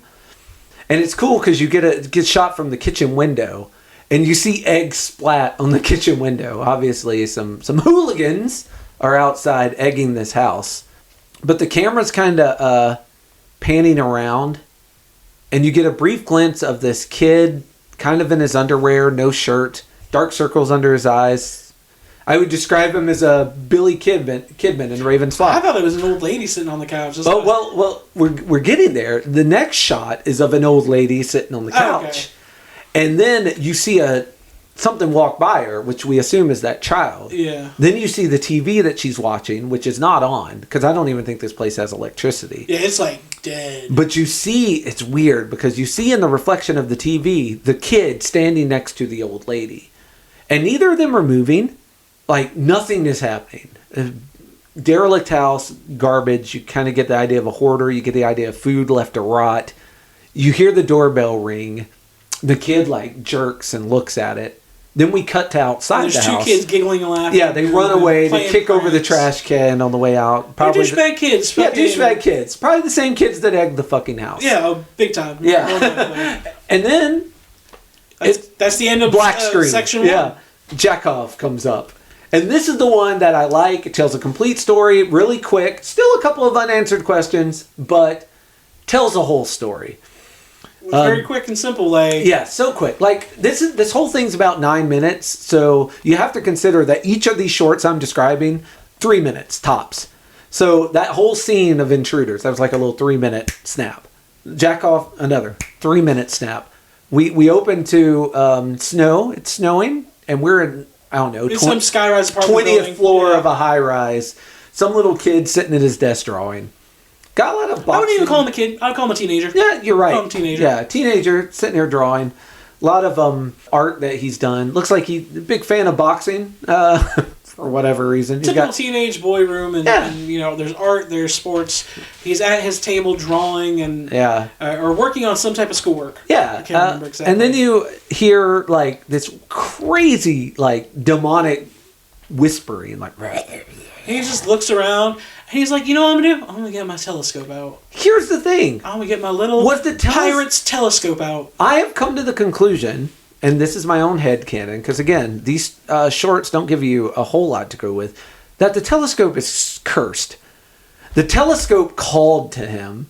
Because when he opens up the box, and the telescope is very ornate. It looks like it came off a fucking like Chinese galleon, like from the 1700s or something. Or was stolen from a pirate exhibit. Yeah, it looks really weird. And it's also weird that these voices sound, and then suddenly he puts his work, like he stops doing his work and goes and pulls out this telescope and takes it out to the balcony and starts looking around. He's just spying on the neighbors, seeing what we got going on. And I'm like, were you called to spy by this weird spyglass?